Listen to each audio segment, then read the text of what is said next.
Welcome back to the channel, where the hidden corners of history are brought vividly to life, not as dusty dates, but as living, breathing moments you can almost touch. It was a morning when frost clung to every rock, when silence ruled the mountains, and even the horses seemed to breathe clouds of despair into the frozen air. You stand at the base of the great St. Bernard Pass, the bitter Alpine wind cutting into your skin like invisible knives. Around you, men shiver under threadbare coats, muskets slung over weary shoulders.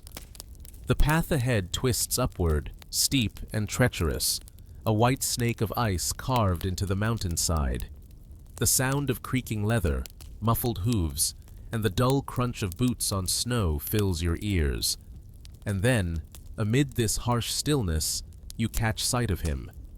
Napoleon Bonaparte, his figure small yet magnetic against the vast sweep of white. It was May 1800.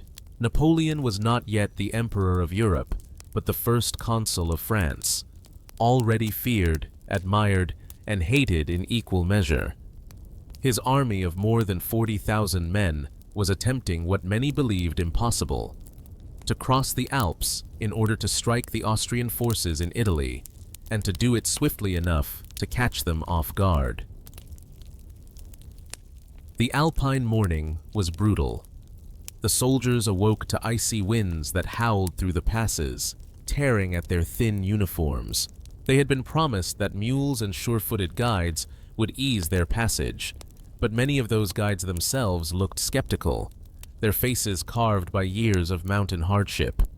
Still, Napoleon pressed on, determined that hesitation would break his men faster than cold ever could. The scene was one of contrasts. On the one hand, there was the natural world, immense, silent, and indifferent. Towering cliffs loomed over the narrow passes, their icy faces glinting faintly beneath the weak sun. Avalanches were a constant threat, a rumble that could swallow hundreds in seconds.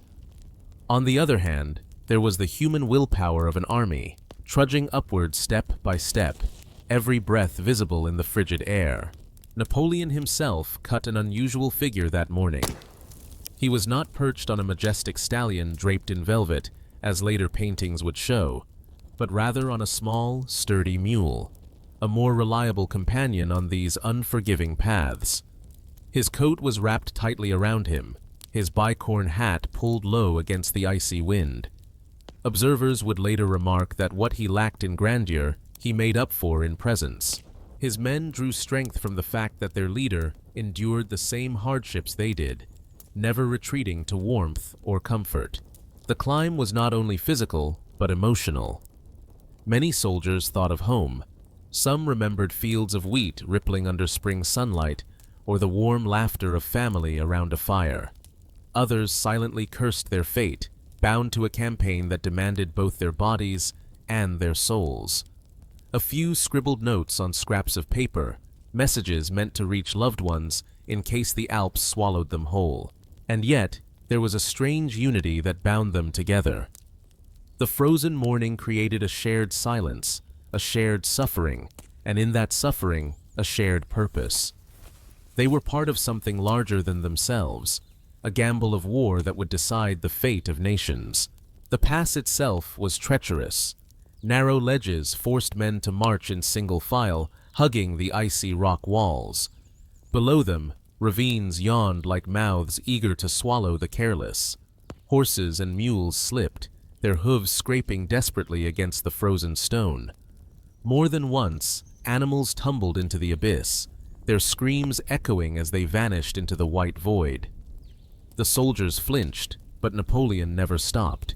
He urged the men forward with curt words and sharp glances. Pausing, after all, was as dangerous as falling. Alongside them trudged the artillery. This was Napoleon's obsession, his cannons, the iron throats of victory. Soldiers strained with ropes and pulleys, dragging heavy guns up impossible slopes. At times, they laid entire paths of logs across the snow, creating makeshift roads for the wheels. Every creak of wood, every groan of rope, was a reminder that the campaign depended on sheer human strength. Without the cannons, Napoleon's bold strategy would collapse into a mere footnote. And so, step by frozen step, the army moved upward. The air grew thinner, the sky darker. Their breath became ragged, and their eyes stung from the cold. Yet, in that endless climb, Napoleon's presence burned like a small flame against the void. He spoke little, but his very posture, upright and unyielding, was enough to remind the men why they endured, because the man leading them was willing to stake everything on this gamble. By mid-morning, the pass had become a graveyard of silence punctuated by motion. Soldiers hunched forward like shadows, their muskets dragging against their sides. Their boots, soaked through with snow, offered little defense against frostbite. Hands stiffened on rifle stocks, lips cracked in the cold. And still, they marched. The frozen morning was more than just weather. It was a test of will, of endurance, of belief in a man who demanded the impossible. Napoleon's gamble would either lead them to a decisive victory in Italy, or leave their bones scattered among the silent peaks of the Alps. As the army wound higher into the mountains, no one could yet know the outcome. All they knew was the sound of wind, the crunch of snow, and the sight of their leader, riding steadily upward into the white unknown. The march into the Alps did not resemble the triumphant strokes of a painter's brush, nor the bold poetry of propaganda. It was silence, heavy, oppressive, and absolute. The only sound was the labored rhythm of boots grinding snow into ice, the strained groans of animals dragging supplies, and the distant haunting crack of avalanches echoing across the peaks. Napoleon's men, veterans of Italy and Egypt, had faced hunger, heat, and bullets. But this was different. Cold was an enemy that did not sleep. It seeped into bone and marrow, into the soul itself. A soldier could fight a man, defy a cannon, but how could one fight the invisible weight of frozen air pressing against his chest? And yet, Napoleon knew the silence had power. He allowed it, even leaned into it. He understood that words spoken too freely would only break the fragile resolve that held his men together. His own silence, calm, composed, unbroken, reminded them that their suffering was shared. At the rear of the column, the scene was grim. Pack animals slipped and fell, their screams swallowed by the cliffs. Men had to choose: drag the beasts back up with every ounce of strength, or cut the ropes and let them fall into the abyss. Supplies were lost this way: sacks of powder, barrels of grain, crates of ammunition, vanishing into the white emptiness. Each loss was another thread of uncertainty, and yet the column pressed on. Among the ranks were young conscripts, barely more than boys. Their eyes darted nervously at the cliffs and ravines. Some muttered prayers, fingers fumbling at rosary beads hidden beneath uniforms. Others cursed under their breath, their anger keeping them warm more than their coats. Hardened veterans tried to comfort them, or barked at them to keep moving. In those moments, the army was not merely soldiers, but a collection of human stories stitched together by necessity. Napoleon himself moved deliberately. He did not hurry, nor did he linger. His mule, steady-footed and stubborn, carried him up paths where even horses faltered. He stopped often, not for himself, but to watch his men. He noted who lagged, who carried more than their share, who kept others moving. His eyes, dark and sharp, missed nothing. From time to time, he dismounted. He would walk beside the artillery teams, putting his own hands on the ropes. The soldiers would glance at him in disbelief.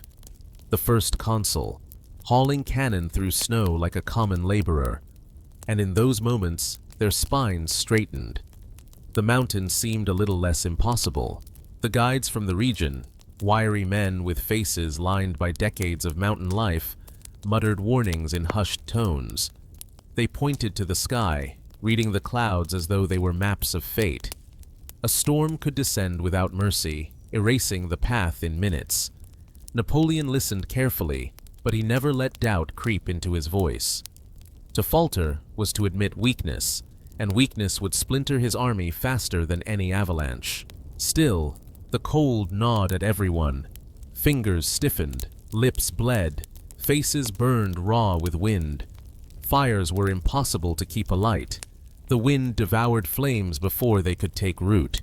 Men chewed on frozen bread that cut their gums, washed down with snow melted in their mouths. Each swallow scraped their throats like shards of glass.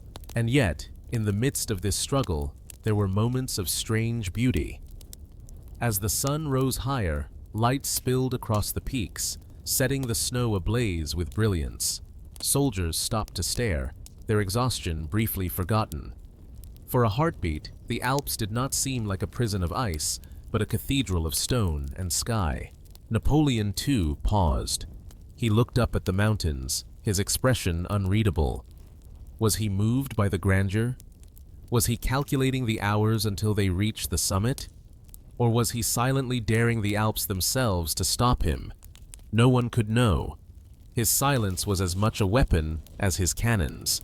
By late morning, the silence of the army had shifted. It was no longer only the silence of suffering, but the silence of discipline, of shared determination. Each man understood that their misery was universal.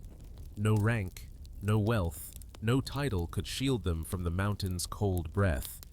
And in that equality, there was a strange strength. The Alps had broken armies before. Hannibal had crossed them centuries earlier, losing half his force to the peaks. Charlemagne had marched through them, his men tested by the same winds.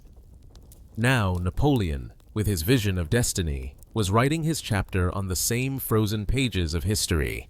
The silence was no longer empty. It carried weight, purpose, defiance. And as the army pressed higher into the pass, each crunch of boot on snow was a quiet declaration. We will not be stopped. The greatest test of Napoleon's Alpine gamble was not the men themselves, but the artillery. Soldiers might endure hunger and frost, but cannons, the heavy iron beasts that Napoleon prized above all, were another matter entirely. Without them, the campaign in Italy would collapse before it began. He knew it. His men knew it. And so, every ounce of their will was yoked not only to their own survival, but to the survival of these weapons. Imagine it. Massive bronze cannon barrels, each weighing nearly a ton, mounted on wooden carriages whose wheels splintered on the rocks and froze solid in the snow. Ropes strained until fibers snapped, logs groaned under crushing weight, and men pressed their shoulders against the cold iron to keep it from sliding backward into the abyss. Every step upward was a war of inches. The air was filled with grunts, curses, and the dull, steady crack of wood under pressure. Horses foamed at the mouth, their eyes rolling with panic. When they faltered, men stepped in. Muskets were dropped into the snow, their owners seizing ropes to heave cannons forward. Veterans of Italy who had stormed fortresses now found themselves reduced to beasts of burden. Napoleon hovered over the artillery like a watchful hawk. He rode up and down the lines, dismounting when the slope grew too steep. When a gun carriage stuck fast, he threw off his gloves and wrapped his own hands around the ropes. Soldiers gasped, some in awe, others in disbelief, at the sight of their commander straining beside them. His boots sank deep into the snow, his breath ragged like theirs. For a moment, there was no rank, no distance. There were only men against a mountain. It was an image that would lodge itself into memory. Long after, veterans would recall not only the victories Napoleon delivered, but the sight of him in the Alps, sharing the same punishment, dragging cannons through snow. It was not words that bound them to him, but sweat and silence. Local villagers along the route watched this spectacle with astonishment. To them, the Alps were eternal, unmoved by centuries of storms and travelers. And yet, here was an army, hauling the weight of war itself across frozen ridges. Some villagers joined in, their wiry strength honed by a lifetime of climbing. They carried supplies, steadied ropes, and guided the troops along narrow goat paths that clung to cliff sides. Payment was offered in coins, bread, or promises of protection, but many refused, working instead for the strange pride of having aided history in the making. A child was said to have exclaimed, "These men are dragging thunder through the sky." The phrase spread among the soldiers, whispered with awe as they trudged forward. Disasters, however, were inevitable. One cannon slipped from its ropes, dragging 6 men with it. Their screams echoed until abruptly silenced in the abyss below. The survivors tightened their grips, blood seeping from rope-burned hands. Another time, a mule collapsed, crushed under the weight of ammunition crates. Its carcass had to be cut loose, its burden redistributed among already exhausted men. Each loss was felt deeply. Silence would fall over the column after such tragedies, only broken by the barked commands of officers who forced them onward. Mourning could not linger. The mountain did not wait. By midday, the pass had narrowed into a path no wider than a wagon wheel. To one side rose a sheer wall of ice, glittering cruelly under the pale sun. To the other yawned a chasm, bottomless and black. Ropes were strung along the cliff face, and men clung to them like lifelines. Cannons were slid forward on greased planks, the logs beneath them swapped out again and again, a rhythm of survival and ingenuity. At times, soldiers crawled on hands and knees, guiding the wheels with bare fingers already numb from frostbite. Lips split open, faces burned by wind, they pressed forward. And still, Napoleon watched. His expression remained unreadable, but in his eyes burned the knowledge that these cannons, these hunks of metal, were worth every sacrifice. They were the voice of France's destiny. Yet, amid all this struggle, there were sparks of dark humor. Soldiers joked bitterly that the Alps were harder to conquer than Austria itself. One man quipped that when they reached Italy, they would flatten the Austrians just to make the climb worthwhile. Laughter, though brittle and fleeting, ran through the ranks. Even in misery, men clung to humor as armor. And so the column moved, cannon by cannon, yard by yard, through a landscape that seemed designed to break them. Snowflakes stung their faces, avalanches thundered in the distance, and the abyss waited patiently below. But the guns advanced. Always forward, never back. By late afternoon, the cannons had become symbols. No longer mere tools of war, they were proof of defiance, of men refusing to yield to mountain or fate. Every step upward was not only a march toward Italy, but a march into legend. And at the center of it all was Napoleon, small in stature, wrapped in a plain coat, his breath frosting in the air. A man who dared to drag thunder across the frozen sky. What makes an army endure the impossible? Not just discipline, nor fear of punishment. It was something more, something almost invisible, that held Napoleon's soldiers together as they dragged themselves up the frozen ridges. The answer lay in the bond between leader and men, and in the strange alchemy of hardship shared. Each soldier had his own reasons for following. Some were veterans of Napoleon's earlier campaigns, men who had tasted victory under his command in Italy and Egypt. They had seen his brilliance firsthand, how he could turn chaos into triumph with a single maneuver. Others were young recruits, swept up in the tides of revolution, who believed that marching with Napoleon was marching with the future of France itself. But in the Alps, lofty ideals meant little. What mattered was survival, and what made survival possible was trust. The men trusted that Napoleon would not ask of them what he would not endure himself. That trust was tested in every frozen breath. Napoleon understood the psychology of soldiers with uncanny precision. He rarely made grand speeches in moments like these. Instead, he walked among the ranks, nodding, offering a quiet word, sometimes nothing more than a glance. Those small gestures mattered more than any proclamation. When a man stumbled, Napoleon would stop his mule and wait until the soldier rose. No one was left behind. Stories spread quickly through the column. One soldier claimed he saw Napoleon personally give away his own bread ration to a freezing grenadier.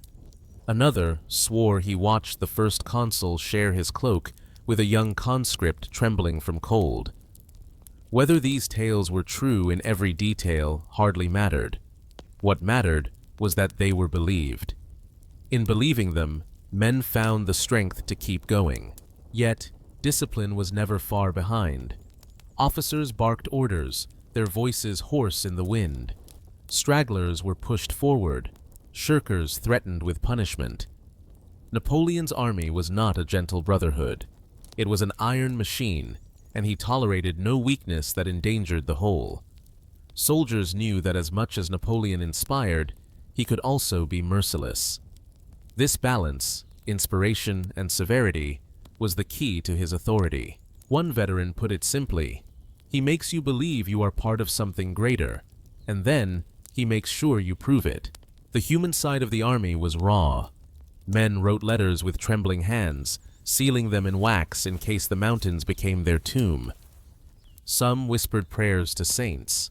Others carried small tokens. A lock of hair, a scrap of ribbon, a coin from home. They were not nameless figures marching in unison, but individuals, each with a story. The Alps pressed those stories into a single struggle. Camp at night was a lesson in endurance. Fires smoked weakly, refusing to catch in the damp air.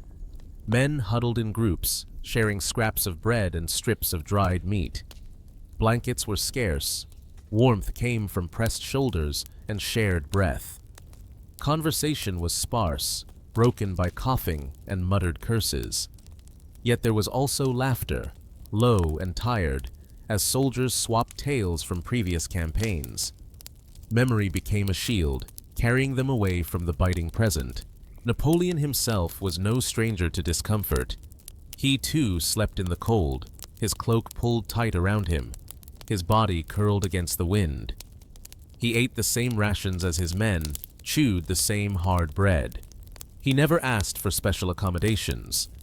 If he slept less, it was only because he spent hours by firelight studying maps, plotting routes, and calculating the pace of the march.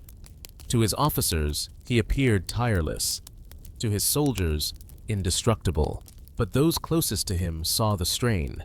The lines etched deeper in his face, the stiffness in his movements, the quiet sighs when he believed no one was listening. Even great men are human, and the Alps were merciless in reminding them of it. Still, the soldiers followed. They followed through hunger, through frostbite, through aching lungs and numb feet. Because in Napoleon, they saw not only a commander, but a mirror of their own suffering and determination. What bound them was not the promise of gold or glory, but the unspoken certainty that they were part of something that would be remembered. That their march across these mountains was not merely a campaign, but a line of history carved into stone and snow. And so, step after brutal step, the men followed him into the white silence of the Alps, because somehow, in their hearts, they already knew they were walking into legend. The Alps were not passive scenery. They were an adversary. Nature itself seemed determined to test Napoleon's gamble. The mountain was alive with menace, groaning under its weight of snow, whispering in sudden gusts of icy wind, and growling with the threat of avalanches waiting to thunder down on the column at the slightest provocation. The soldiers felt it in their bones. Every crunch of snow beneath their boots carried the risk of collapse. Every sharp sound, a shout, a musket butt striking stone, a horse braying in panic, made them flinch, eyes darting toward the cliffs above, terrified that the mountain would answer with a deadly roar. The passes grew narrower. At times, the men were forced to cling to ropes pinned into sheer ice, their bodies swaying above black chasms. Supplies were dragged on sledges that scraped sparks against stone, the noise echoing like cannon fire in the stillness. More than once, the column froze in terror, convinced that the sound would rouse the mountain into fury. And then the wrath came. Midday brought the rumble, distant at first, like the growl of a restless giant. Guides raised their heads sharply, their faces pale. The sound swelled, a rolling thunder that seemed to come from the earth itself. Men stopped in their tracks, silence crashing over the column. A heartbeat later, the avalanche fell. A wall of white tore down a slope, devouring rock and tree alike. It roared across the valley like a flood, swallowing everything in its path. Soldiers pressed themselves flat against the cliff, gripping ropes until their fingers bled. The ground shook, snow and ice whipped into their faces. For a few eternal moments, it seemed the mountain itself was intent on burying Napoleon's army where it stood. When the roar subsided, a ghostly stillness returned. The avalanche had missed the column by a narrow margin, spilling its fury into the ravine below. Men staggered to their feet, their faces pale, their bodies trembling. Some wept openly, others muttered prayers of thanks. Napoleon, silent and unmoved, simply raised his arm and gestured forward. The march resumed. The message was clear. Survival was not victory. Victory lay ahead, in Italy. And no mountain, no storm, no avalanche would change that. The weather worsened as the day dragged on. Snow fell in sheets, driven sideways by wind. Visibility shrank to a few feet, the column reduced to shadows moving through white fog. Muskets grew heavy with ice, bayonets dulled by frost. Men stumbled blindly, guided only by the shouts of officers and the tug of the man in front of them. More tragedies followed.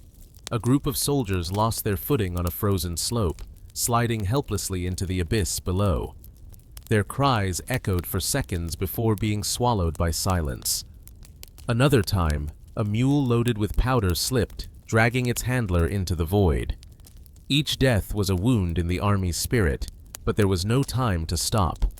Survival demanded motion, and yet the wrath of the mountain was not constant. There were moments, rare, fleeting, when the storm broke and the world revealed its beauty.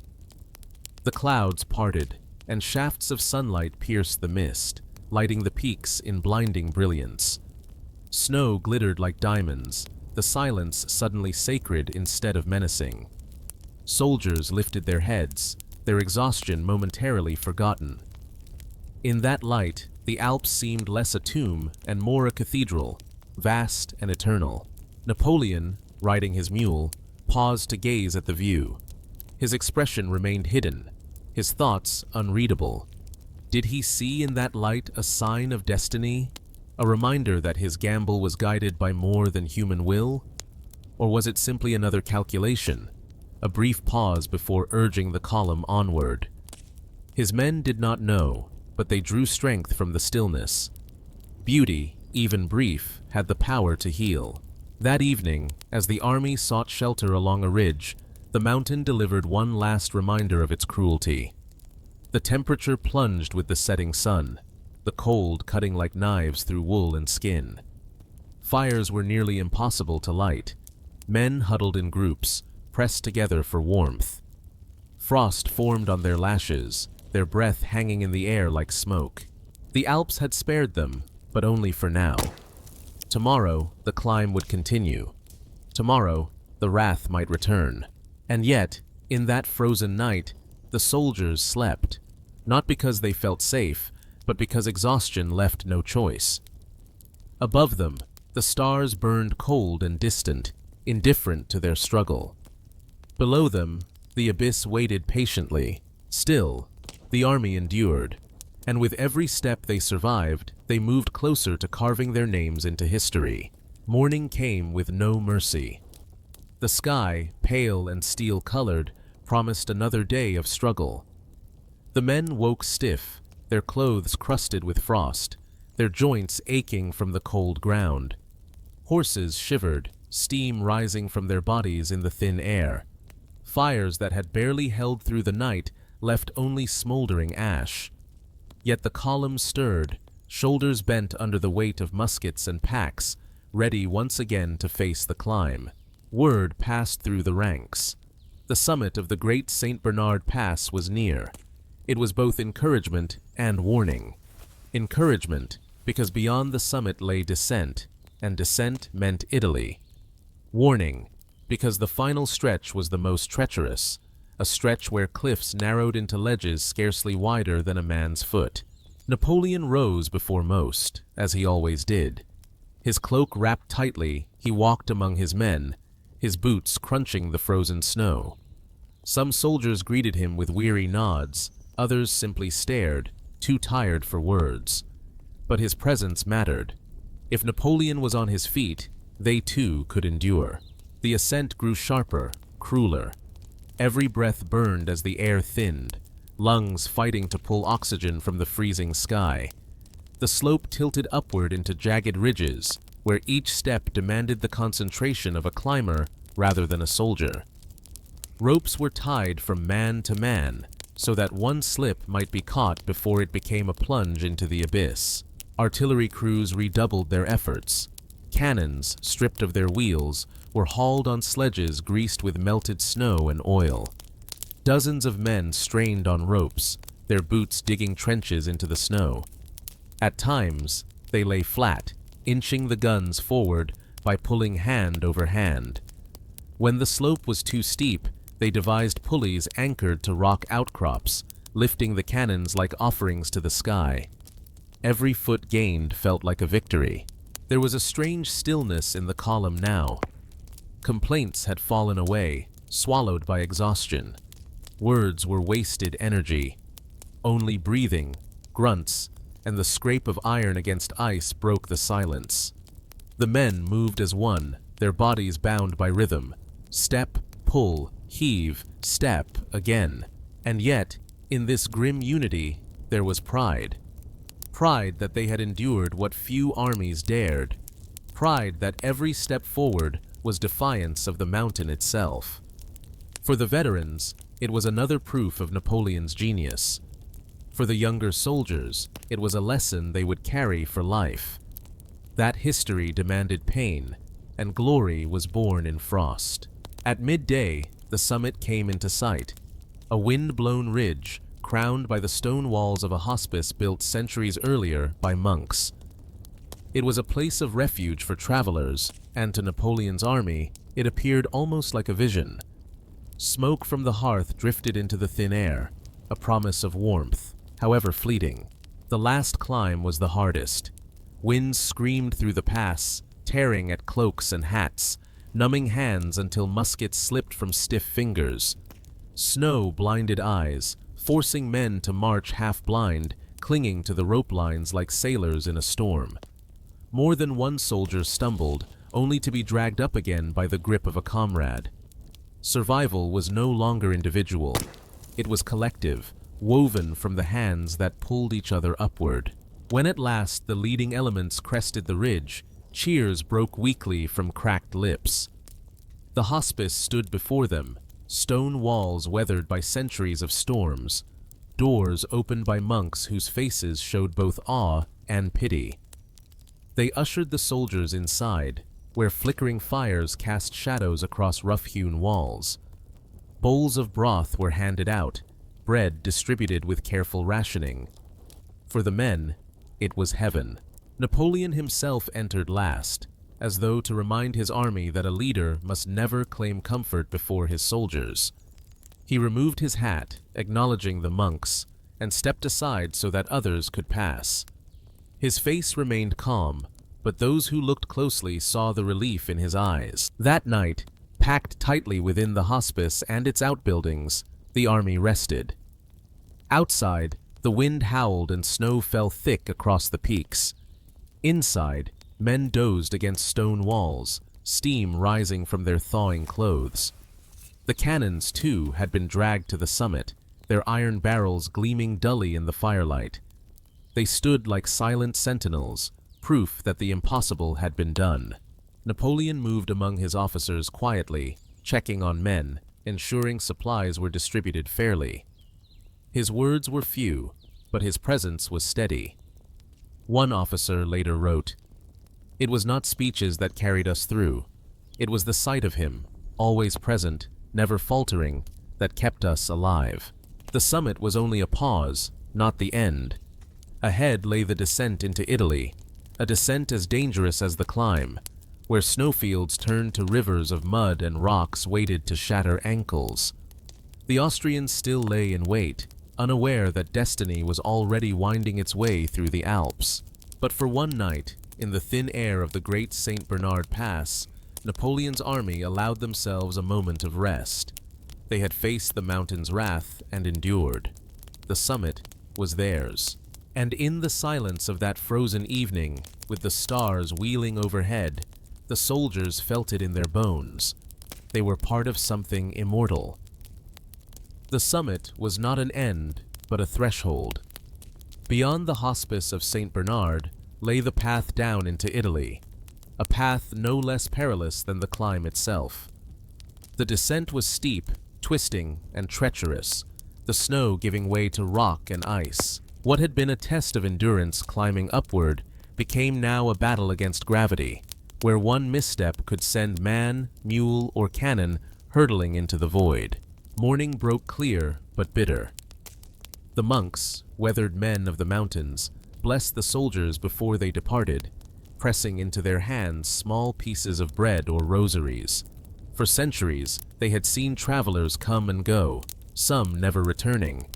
Now they watched tens of thousands of men, burdened with war's weight, file down the path like ants against the white landscape. Napoleon stood at the ridge, gazing south. Beyond the jagged slopes stretched the plains of Italy, where Austrian armies still believed themselves safe behind the shield of the Alps. He knew that speed was everything. To linger was to risk discovery, delay, and defeat. The descent had to be made, and made swiftly. The column began its downward march. The snow was softer now, melting into slush under the midday sun. It gave way suddenly under boots, sending men tumbling. Ropes were fastened around waists, binding groups of soldiers together so that one fall could be arrested by the strength of others. Cannons were lowered on sledges once again, but now the danger was not pulling them upward. It was restraining their plunge downward.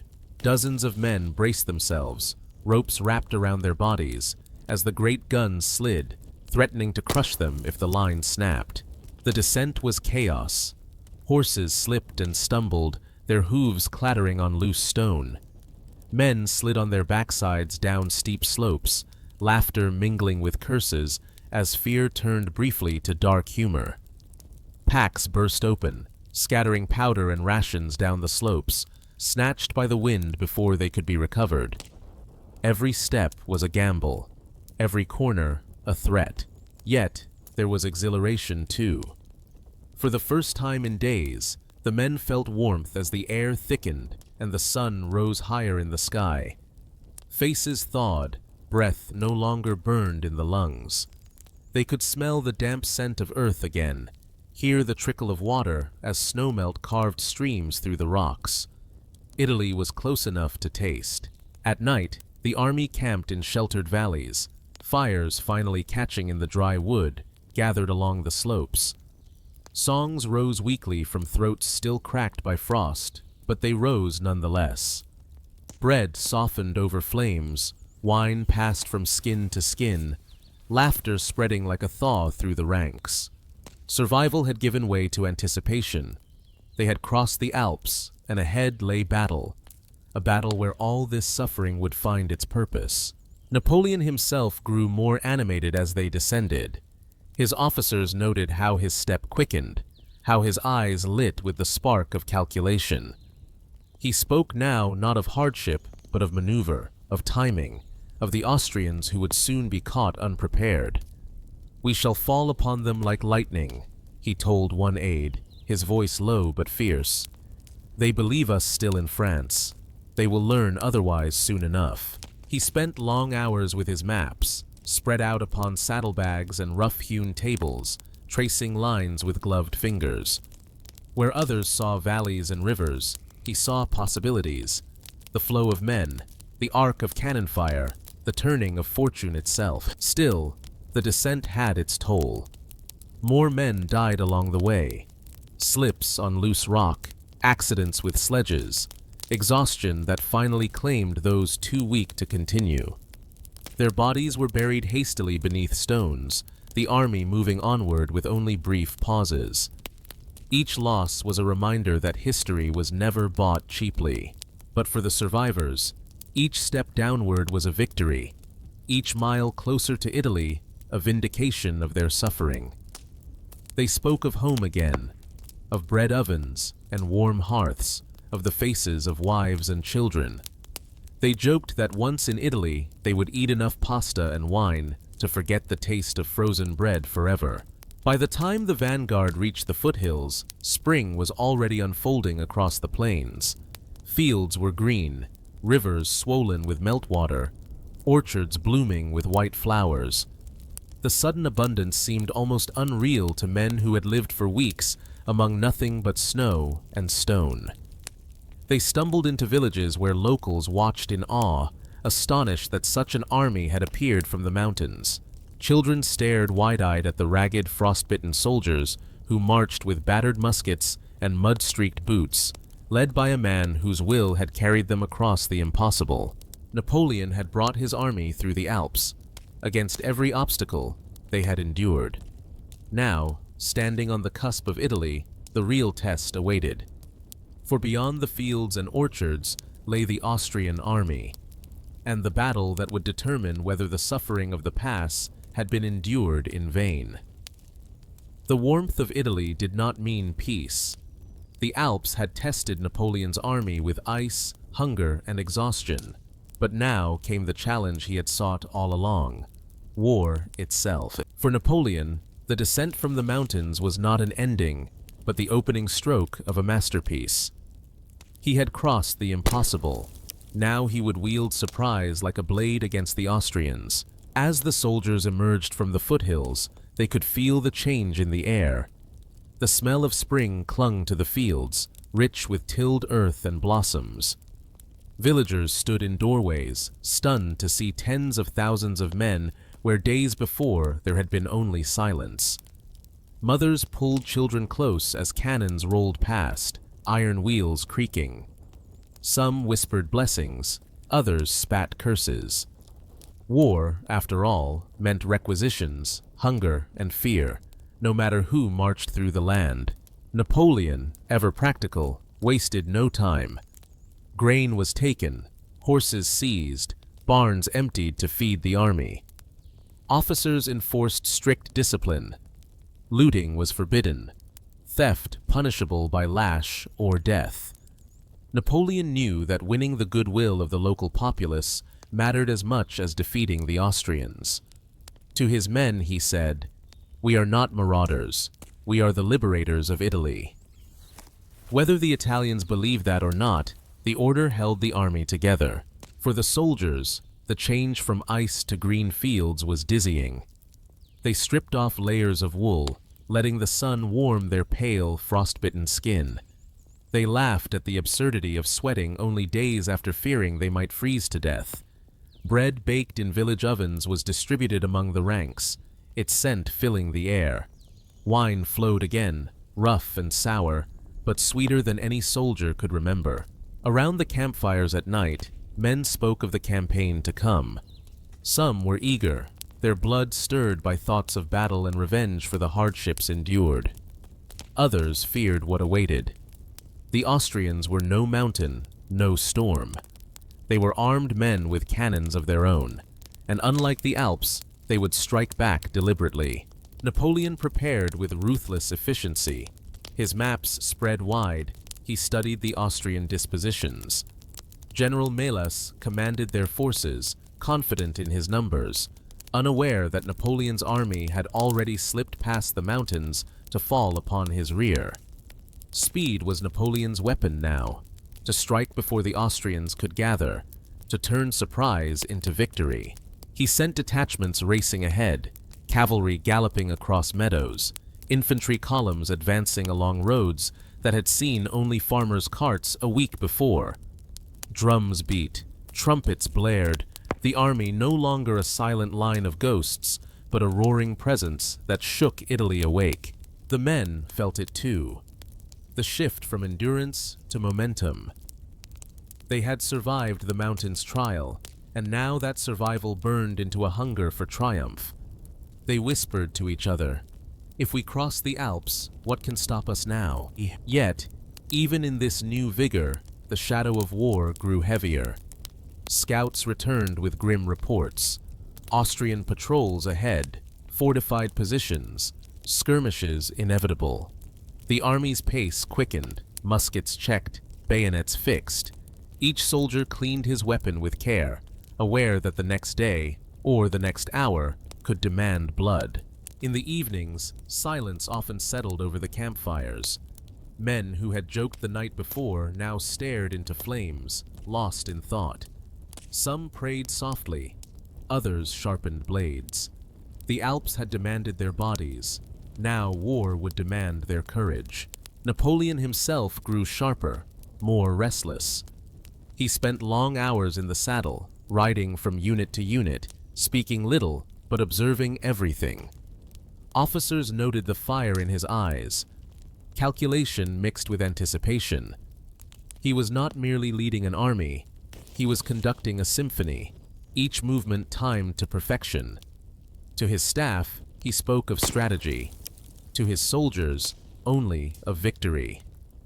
"We have crossed mountains to reach Italy," he declared. "Shall we stop now, when victory is at hand?" The army roared its answer in cheers. As they pressed deeper into Italy, the first skirmishes erupted. Austrian scouts clashed with French vanguards in villages and crossroads. Musket fire rattled through orchards, smoke drifting above the fields. For the soldiers who had only days earlier fought avalanches and frostbite, the crack of gunpowder was almost familiar, the return of an old enemy. Victories in these small clashes boosted morale. Each Austrian patrol scattered, each outpost taken, confirmed what Napoleon promised, that surprise was theirs and momentum could not be stopped. But beneath the triumph lay tension. The Austrians would not remain scattered forever. They would gather, and when they did, the true test would begin. Night fell over the Italian plains, soft with the hum of insects and the scent of blooming fields. Soldiers lay in camp, staring up at stars that no longer looked distant and cold, as they had in the Alps, but warm and alive. Yet beneath the stars lay a certainty. The Alps had tested their endurance, but the Austrians would test their steel. The shadow of battle loomed ever closer, and as Napoleon studied his maps by firelight, he already knew where destiny would demand its price. The army moved swiftly across northern Italy, shadows cast long across the fields as spring deepened into early summer. Villagers lined the roadsides, some staring in awe, others in fear, as the French columns passed like a river of men and iron. Word spread quickly.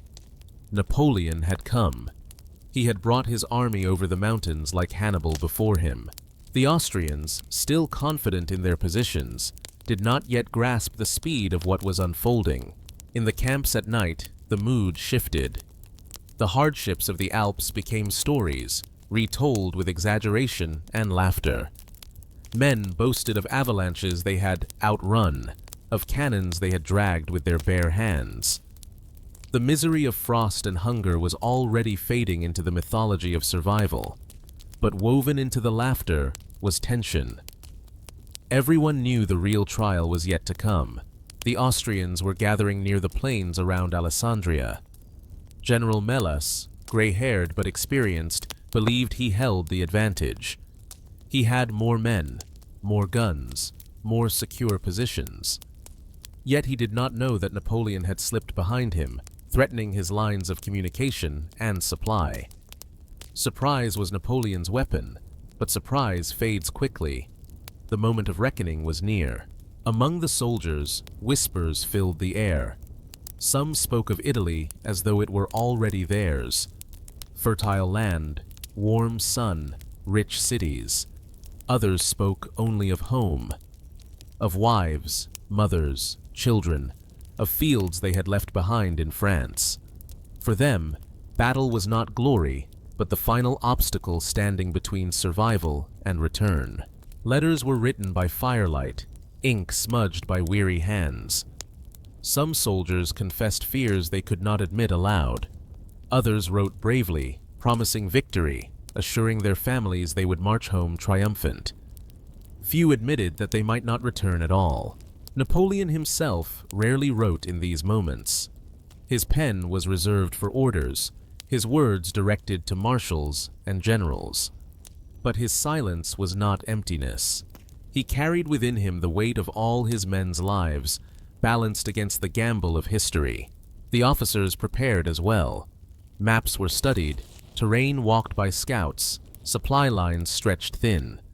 Orders carried urgency, rations to be secured, ammunition distributed, horses watered. Every detail mattered, for Napoleon's genius was not only in vision, but in precision. His staff learned quickly that no question was too small, no oversight tolerated. Yet, even in his calculations, Napoleon understood the value of morale.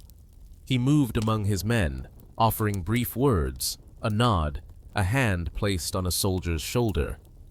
To one grenadier who had lost 2 fingers to frostbite in the Alps, Napoleon said simply, "You have given more to France already than many will in a lifetime. Tomorrow, give only your courage." The soldier wept, and his comrades swore to fight all the harder. The landscape itself seemed to hold its breath. Wide plains stretched toward the horizon, dotted with villages, vineyards, and the rising spires of distant churches. Rivers coiled like silver threads, their banks green with spring growth. The air was heavy with the smell of tilled earth and blossoms, a strange sweetness that clashed with the tension of war. Soldiers remarked how unreal it felt to march through fields of beauty toward a storm of blood. Night before the battle was a night of stillness. The camps glowed with scattered fires, their smoke drifting into the dark. Men polished muskets, fixed bayonets, and checked powder horns. Cavalrymen sharpened sabers, their blades catching sparks from the whetstone. Artillery crews prepared their guns, the bronze barrels silent but waiting. Sleep came uneasily. Some men lay with eyes wide open, staring at the stars. Others dreamed fitfully, waking with a start at every sound. A horse shifting, a rope creaking, the distant bark of a dog in some unseen village. Officers dozed with maps under their hands, waking often to check the watch, as though time itself might betray them. Napoleon, too, did not sleep deeply. He sat in his tent, a single lantern casting shadows across his maps. His aides came and went, carrying orders, adjusting timetables. At times, he closed his eyes, resting his head in his hands, only to lift it moments later and resume his work. Those who saw him that night remarked that he looked less like a conqueror and more like a man burdened by an enormous weight. But when dawn approached, he rose. He donned his uniform carefully, not for vanity, but for symbolism. The gray coat, the bicorn hat, the boots, all plain, all familiar. He wanted his men to see him as one of them, not adorned with grandeur, but steady and unshaken. As the sky paled in the east, a chill wind swept across the plains. Drums rolled, bugles sounded. The French army stirred from its uneasy rest, forming ranks, adjusting straps, tightening belts. Horses stamped and snorted, cannons groaned as they were rolled into position. The storm was about to break. The Austrians waited beyond the horizon, unaware of how close Napoleon's blade had drawn. The men who had crossed the Alps now stood ready to carve the next chapter in history, not in snow and ice, but in blood and smoke. June 14th, 1800. The morning dawned bright and deceptively calm across the rolling fields near the village of Marengo. Birds sang in the orchards, sunlight spilled across wheat fields, and the air was heavy with the scent of summer. For a moment, The land seemed innocent of what was to come. But beneath that peaceful surface, two armies were moving, their footsteps shaking the soil. Napoleon's soldiers, weary from the march yet hardened by the Alps, assembled in formation. Muskets gleamed, bayonets fixed. Cavalry horses tossed their heads, steam rising from their nostrils. Artillery crews whispered to one another as they rammed powder and ball into their guns. The men had crossed frozen mountains for this very moment, and now, at last, the shadow of the Austrians stood before them. General Melas commanded the Austrian forces. Older, cautious, and convinced of his superiority, he believed Napoleon had been caught off guard. His scouts reported French positions scattered, his supplies stretched thin. Confident, Melas prepared to crush the French with overwhelming force. What he did not know was that Napoleon had already woven a trap, using terrain and timing to bend the battlefield to his will. The first shots rang out as Austrian skirmishers clashed with French outposts. Muskets cracked, smoke curled above vineyards, and shouts echoed across the fields. French voltigeurs fell back deliberately, drawing the Austrians forward.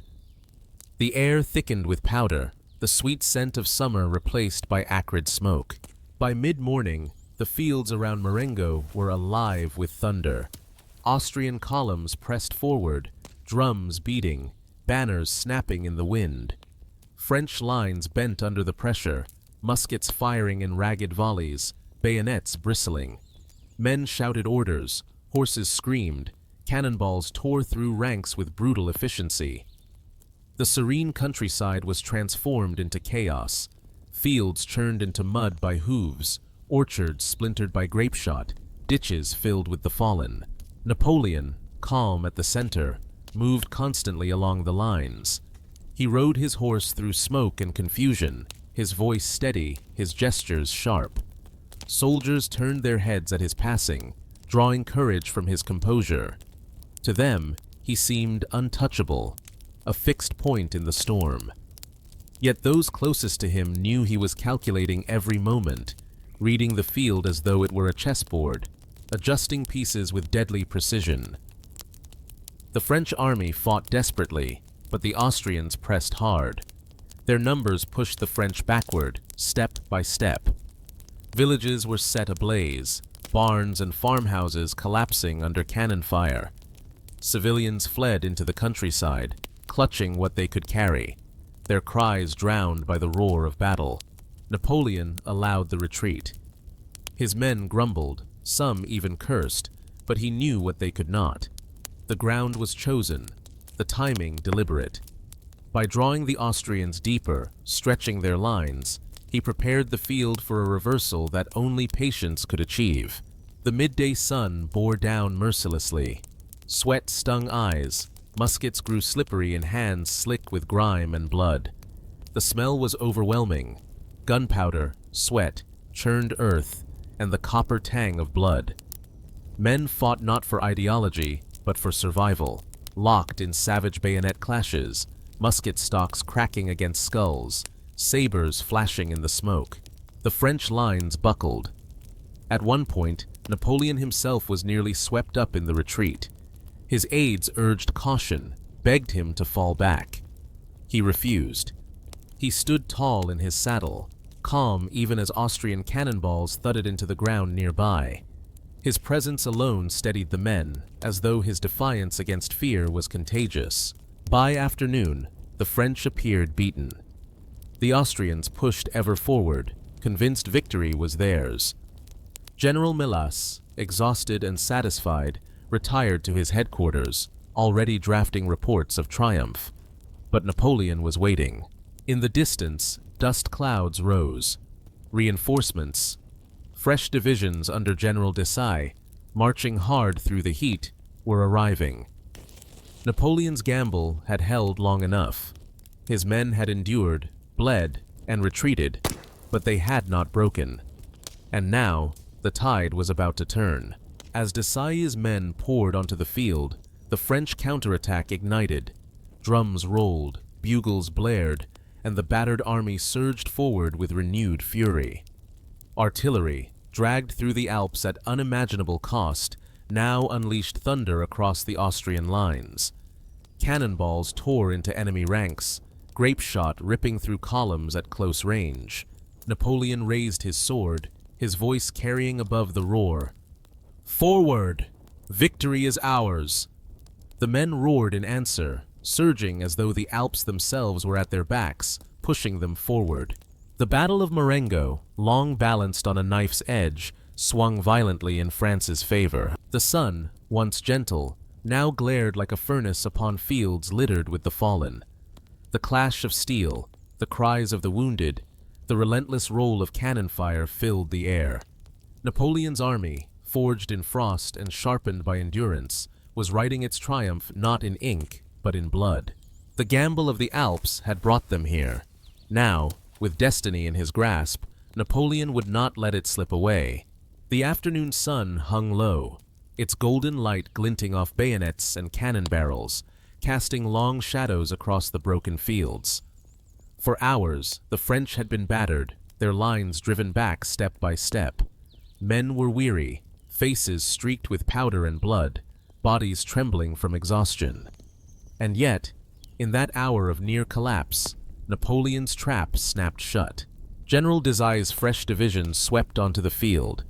Their drums pounded like thunder, their muskets gleamed, their voices rang out in cries of defiance. The battered soldiers of the morning straightened their backs as if infused with new life. Reinforcements meant salvation. Reinforcements meant hope. Napoleon's eyes lit with the cold fire of opportunity. He rode out before his men, his voice sharp and unyielding. "You have fought all day for survival. Now fight for victory. The battle is ours." The men roared in response, a raw sound that carried across the field. Muskets were raised, bayonets fixed. Cannons, dragged over snowbound mountains at unimaginable cost, now spat flame and iron into the Austrian lines. Grapeshot shredded through advancing columns, smoke billowing like thunderclouds across the fields. The Austrians faltered. Their officers shouted commands, drums beat frantically, but the momentum had shifted. Soldiers who had marched confidently all morning now hesitated, shaken by the sudden ferocity of the French counterattack. Desailles himself, brave and unflinching, rode at the head of his men. His presence inspired those around him, his calm voice steady even as musket balls tore through the air. But fate, cruel and indiscriminate, struck swiftly. A bullet pierced his chest, and he fell from his horse. His aides rushed to his side, but it was too late. With his final breath, Desailles whispered, "Go, tell the First Consul that I die with regret at not having done enough to live for my country." News of his death rippled through the ranks, but instead of despair, it ignited fury. The men of Desailles swore vengeance, charging with savage determination. They fought not only for victory, but to honor the fallen general whose courage had carried them into the storm. The battlefield became a maelstrom. Musket volleys cracked like rolling drums, cannon fire shook the earth, sabers clashed in deadly arcs.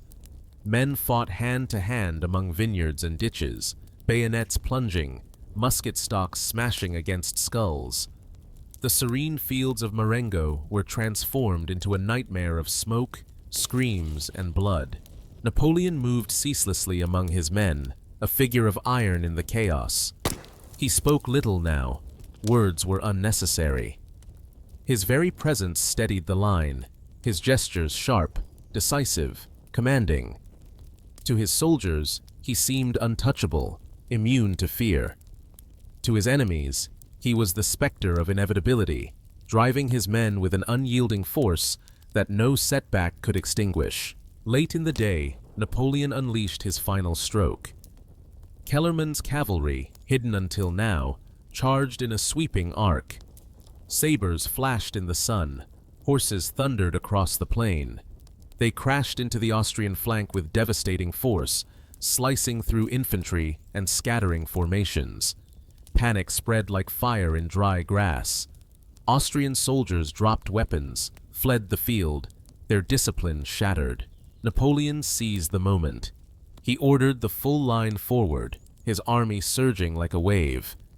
Men who had once staggered under Austrian fire now advanced with renewed ferocity, pushing their enemy before them.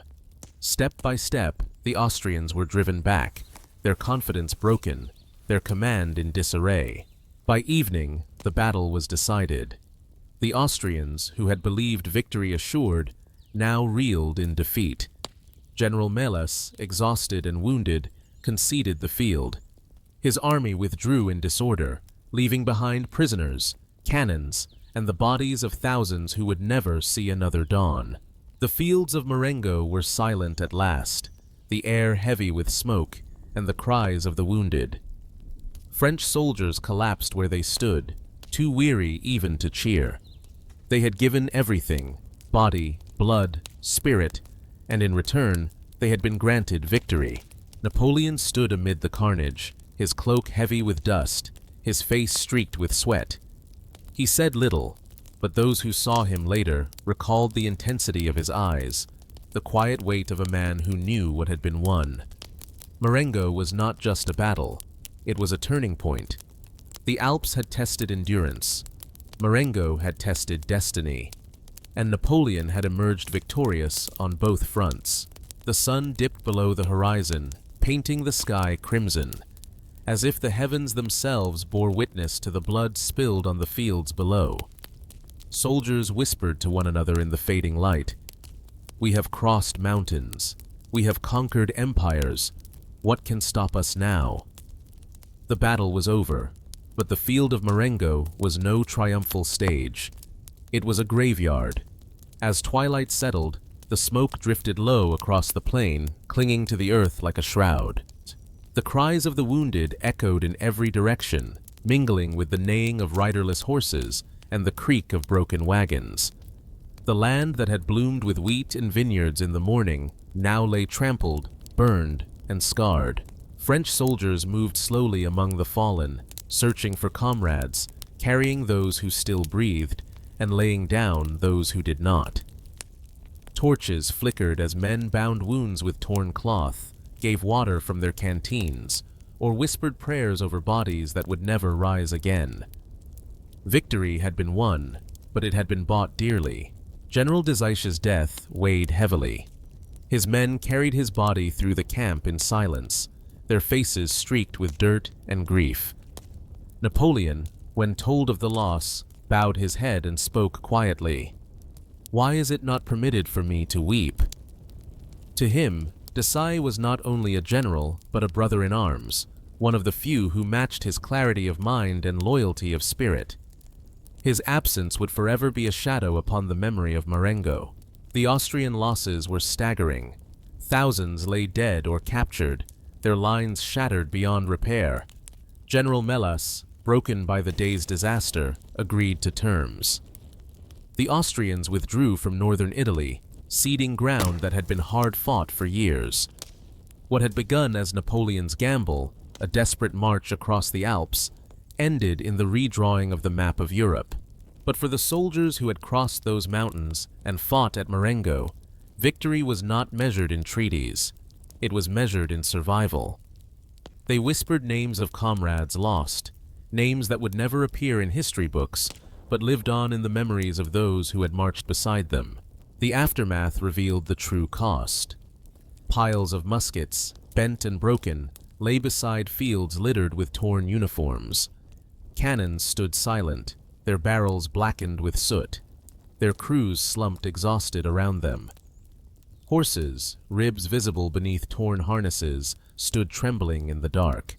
Civilians emerged from hiding, farmers, mothers, children, their faces pale with shock as they stepped into a landscape transformed by war.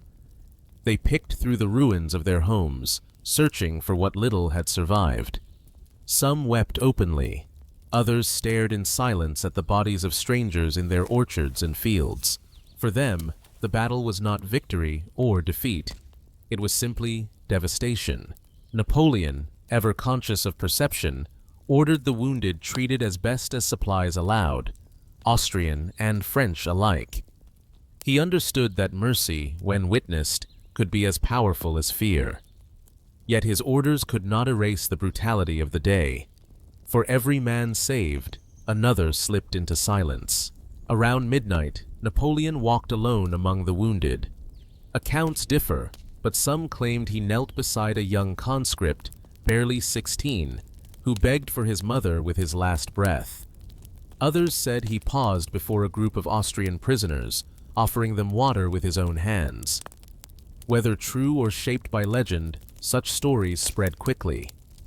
They painted him as more than a general, as a man who bore the weight of his army's suffering as his own. In the French camp, exhaustion muted celebration. There were no triumphant parades, no songs of victory. Men collapsed beside their muskets, sleeping where they fell. Fires burned low, casting long shadows over faces etched with both relief and sorrow. The silence of the Alps had followed them here, not the silence of snow, but the silence of men too tired to speak after surviving what should have been death. Officers gathered in Napoleon's tent, maps unrolled, reports delivered.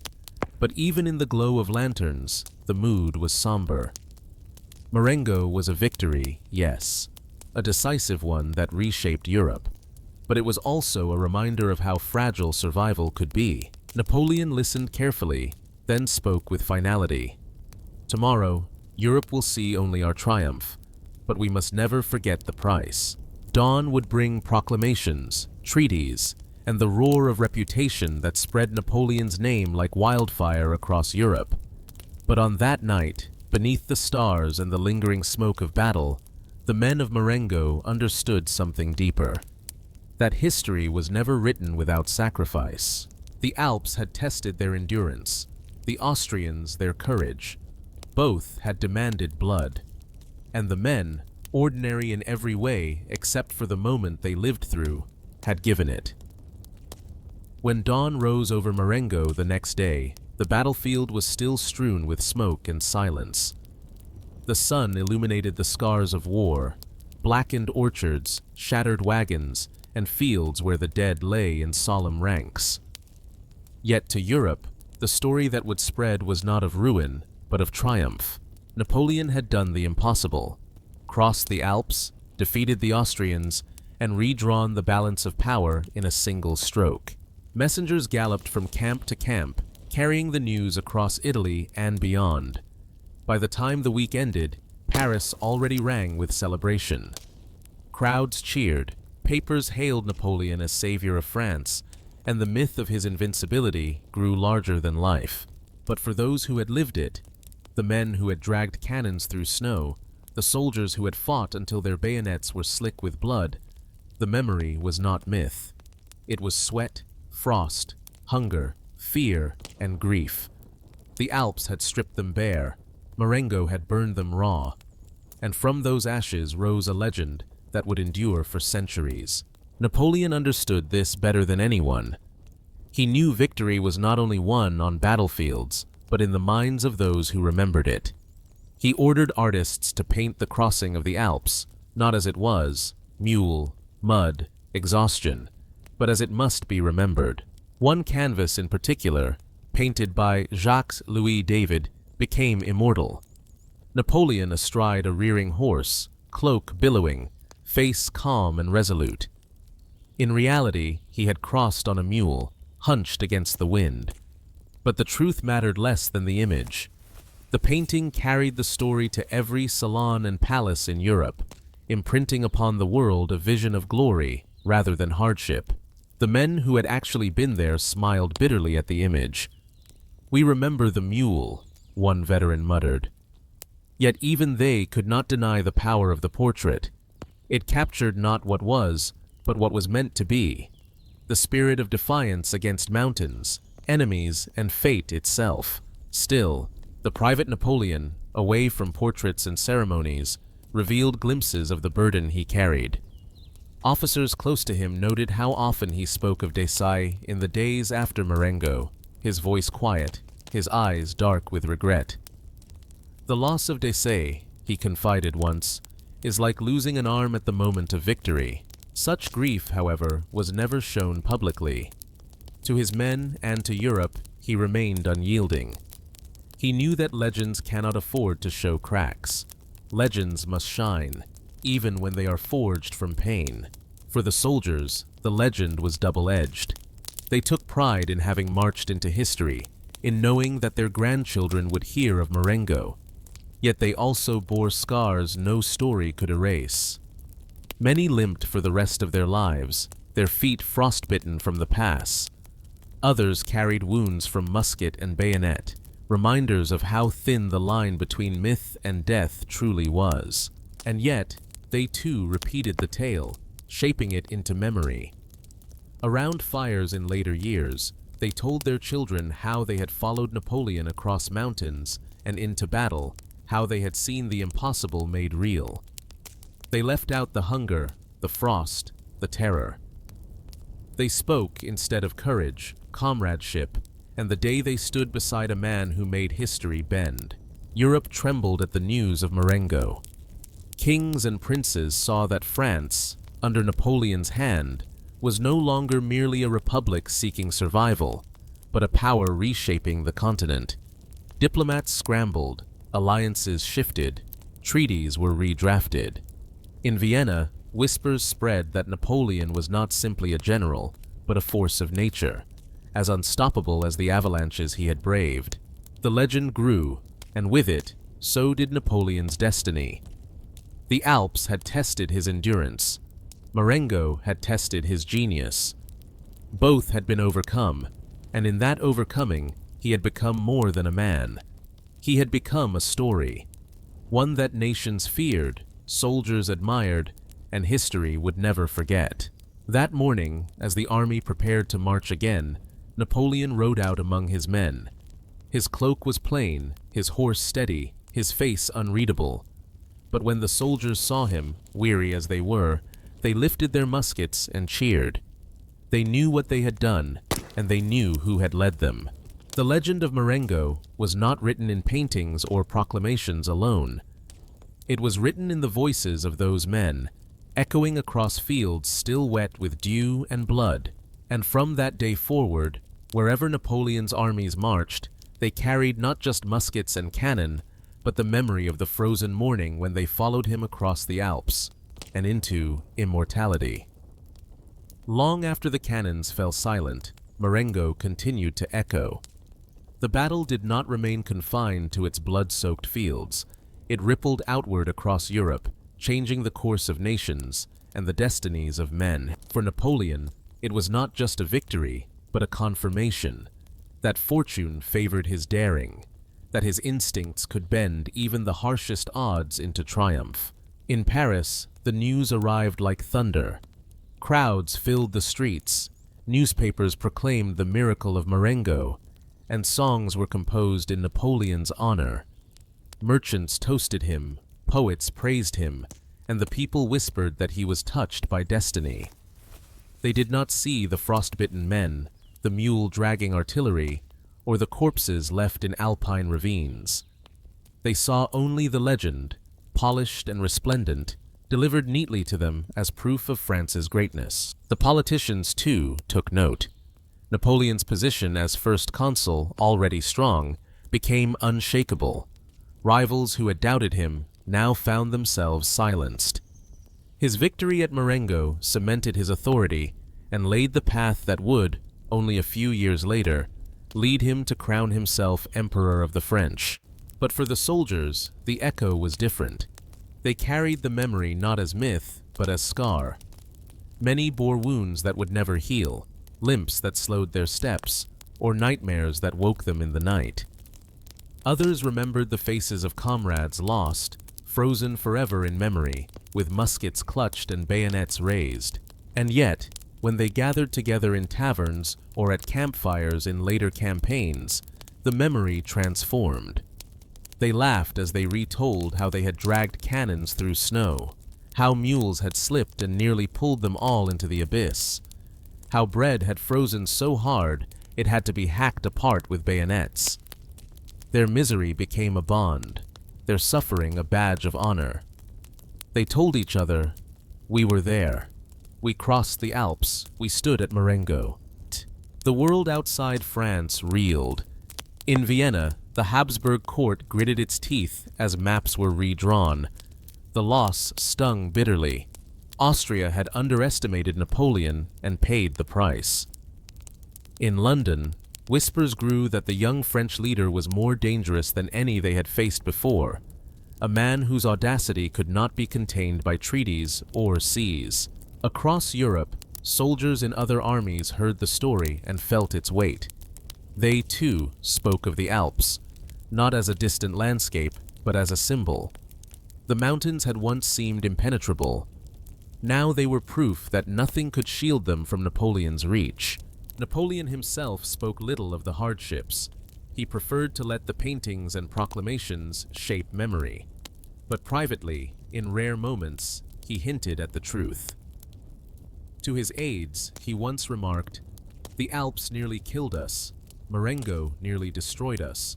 But men who endure the impossible are the men who shape the world." It was not humility. Napoleon was rarely humble, but it was honesty. He knew better than anyone that legends are carved out of suffering. As the months passed, France settled into a new rhythm. Victories followed victories, and the name of Marengo became shorthand for audacity rewarded. A new dish was even named in its honor: chicken Marengo, created by Napoleon's cook from whatever scraps could be found after the battle. Chicken, eggs, tomatoes, and bread fried in oil. Soldiers joked that even their hunger had become immortal, but behind the laughter, the truth remained. Marengo was not only glory, it was loss, it was frostbite. It was the blood of Desailly staining the earth. It was the thousands who never saw home again. And still, the echo grew. Across Europe, mothers told their sons, "Napoleon crossed the Alps." Generals studied the campaign as though it were scripture. Poets invoked it. Painters immortalized it. The story became larger than the men who had lived it, larger even than Napoleon himself. It was no longer only history. It was myth. Years later, when Napoleon's star had risen higher than any man's in Europe, veterans of Marengo would still speak of the Alps. They remembered not only the battle, but the frozen morning that had preceded it, the silence, the biting wind, the endless climb where every step felt like defiance. To them, Marengo did not begin on the plains of Italy. It began on those icy ledges where men dragged cannons by sheer willpower, where frost gnawed at their bones, and where Napoleon rode steadily upward on a mule, his cloak wrapped tight, his face unreadable. Those who survived never forgot. They could still hear the groan of ropes, the creak of sledges, the shouts of comrades straining against impossible weight. They could still see the avalanches thundering down, still feel the terror of one slip, meaning death. And yet, they remembered also the strange beauty: sunlight breaking across snowfields, peaks glowing like cathedrals, the sense that they were part of something larger than themselves. For Napoleon, Marengo became the foundation stone of his legend. Painters showed him on a rearing stallion, cloak billowing, finger pointing upward, as if commanding the mountain itself.